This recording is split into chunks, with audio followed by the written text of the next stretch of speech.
Here's how we can do a standing quadricep stretch.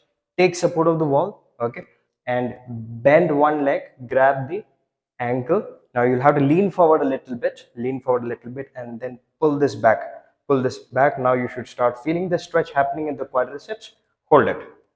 Here's how we can do a single leg hamstring stretch, the standing version. So place the feet hip width apart. Okay. Now from here, you take a small step forward. Take a small step forward. Keep your toes lifted up. Keep the toes lifted up. The knee is very slightly bent and locked in that position. There is no further movement that is going to happen with the legs over here. Now, from here, what you do is hinge the hip backwards. Okay, pull back the hip and then slowly start reaching forward towards your toes. At this point, you should start feeling the stretch somewhere here on the hamstrings, very close to the knees. Okay, so reach forward and then hold this position. Here's how we can do the lunge based static stretch for the glutes and the hip flexors. So feet are placed hip width apart. Now from this position, I want you to take a big step back. Okay, step back as far as you can. Step back as far as you can. The leg in the back, the feet is placed against the toes. Now keep your back upright. Okay, keep your back upright and lunge down. Lunge down and put the maximum body weight against the glutes. The leg in the back, the stress is against the hip flexors. You should start feeling the stretch here as well. So keep your back upright and then maintain this position. This is how you do a kneel down hamstring and a hip flexor stretch. So from this position, first you'll have to kneel down and then take a step forward. Take a step forward. Now the knee is very slightly bent. Okay, the toe is lifted up. The heel is planted against the ground.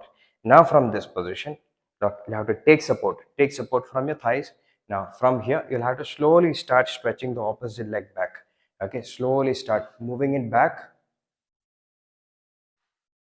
Achieve the maximum stretch. Now you should start feeling a stretch in the hip flexor here, somewhere close to the hip, and onto the hamstrings as well. Now maintain this position. Here's how we can do a knee to chest stretch. So lie down on your back first. Okay, lie down on your back. Now keep your feet close to each other. Now, while keeping the feet close to each other, now bring the knees close to the chest.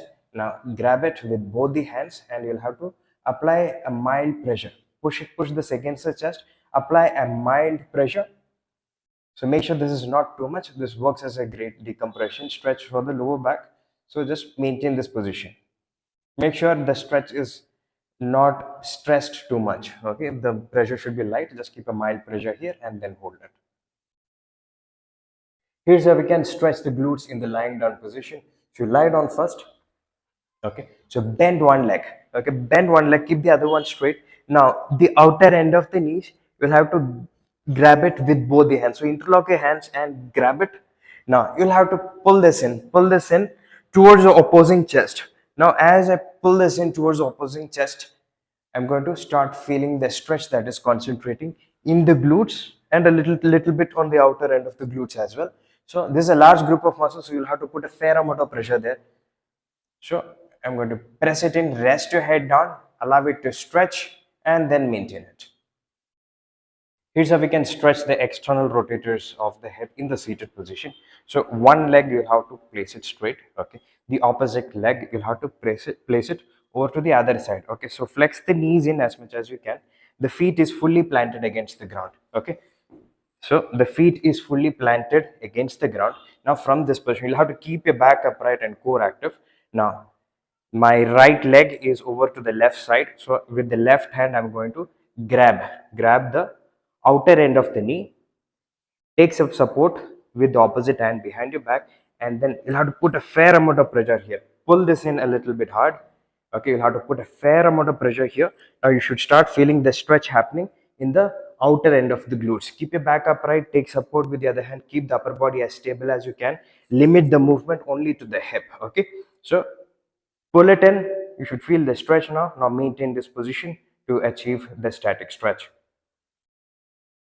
Here's how we can stretch the adductors of the hip in the seated position. Okay, so I want you to sit back like this, and then you'll have to flex both the legs in and get your feet to get in contact with each other like this. Okay, so bring it in as far as you can.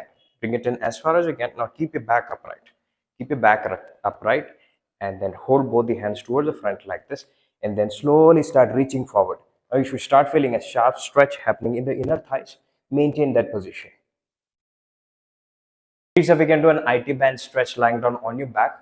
So first thing what you do is lie down on your back. Keep both the legs straight. Now what I'm going to do is place my left leg over to the right side. Okay. So I'm going to place my left leg over to the other side. The inner part of the feet is in contact with the ground. Okay. Try to keep the knee as straight as you can, and the upper body should be facing towards the ceiling. I'm not going to allow it to turn towards the right side. Okay, so keep the upper body facing towards the ceiling itself. Now from this point, my inner part of the feet is in contact with the ground, so that side of the arm, so my left leg is over to the right. So with the right hand, I'm going to grab the thighs like this. Okay, grab the thighs like this, and then slowly I'm going to start increasing the range by pulling the leg up. So pull it up as far as you can, and then maintain that position to achieve the static stretch. Here's how we can do a hamstring stretch lying down. So lie down on your back first. Now keep both the legs straight. Lift one leg up. Okay, lift it halfway up first. Now from this position, grab the thighs with both the hands. Now actively straighten your knees. Actively straighten your knees first. Okay. Now while maintaining it in this position, rest your head down and then slowly start pulling the leg back. Focus on keeping the knees actively straight. It shouldn't bend as you pull it back. We just work within the tolerable range of motion. Once you reach the maximum range, just hold this. Here's how we can do a piriformis stretch, the static version. So just lie down on your back. Keep both the legs bent, rest your head down. Now keep your legs crossed like this. Cross one leg, place the ankle slightly below the knee. From in between, grab the opposite thigh. Okay. Rest your head down and then pull this close to the chest.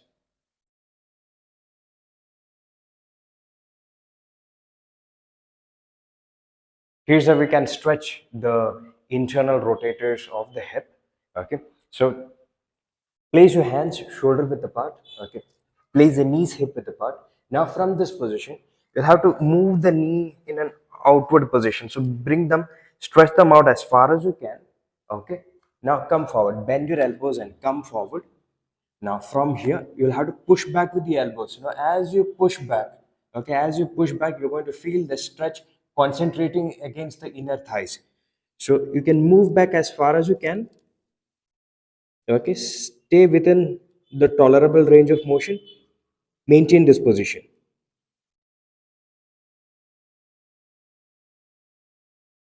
Here's how we can do a floor-based glute stretch. Okay, so I want you to start with keeping your palms shoulder width apart like this. Move back the legs. Now, from this position, I'm going to stretch the right glute. Okay, so you'll have to internally rotate the leg. Internally rotate the leg. Stretch the opposite leg back and place the outer end of the knee against the ground like this. Okay, so take support of the hands. Move the opposite leg back, rotate the hip and place the outer end of the knee against the ground. Make sure your knee is not directly against the ground. Okay, it's very important that you place the outer end of the knee itself against the ground. Now from this position, what you do is you stretch the opposite leg back a little bit more. Okay, and then slowly take your hands off the ground and place it against the thighs. Okay, now you should feel some body weight concentrating against the glutes. Okay, and the outer end of the glutes, that's the external rotators of the hip. Hold this position. Okay, if you're unable to hold this position, that is fine. You can take some support with the hands and just reduce the amount of body weight that is going against the glutes. Here's how we can do a wall resisted calf stretch. So you need to stand close to the wall, okay, and then place your toes upon it like this. So place the toes upon the wall as much as possible. Okay, now from this position, you have to keep your back upright and then slowly start moving closer to the wall. So as you move closer, you should feel some stretch happening against the calf, and then you can hold that position. Here's how we can do a static sumo squat stretch. Okay, first thing what you need to do is place your feet wider than the hip. Toes are turned outwards, then keep your back upright. Then as you squat down, your knees are supposed to move in a proper alignment with the toes. Okay, so keep your back upright, feet fully planted against the ground. Keep your back upright now, hands against the shoulders. Squat down, squat as far as you can, achieve the maximum range. You should start feeling the stretch in the adductors of the hip now. Hold it, maintain this position. Solely a stretch. So you need to find a higher ground like this, either a chair or a bench will also do. Now, you need to step on top of it, step back a little bit with the opposite leg. Now, keep your back upright, and you need to drive the knees forward as far as you can. Drive the knees forward. Now, bend forward a little bit and put the body weight against this. You should be able to feel a stretch deep inside the calf. I want you to hold this for at least 30 seconds.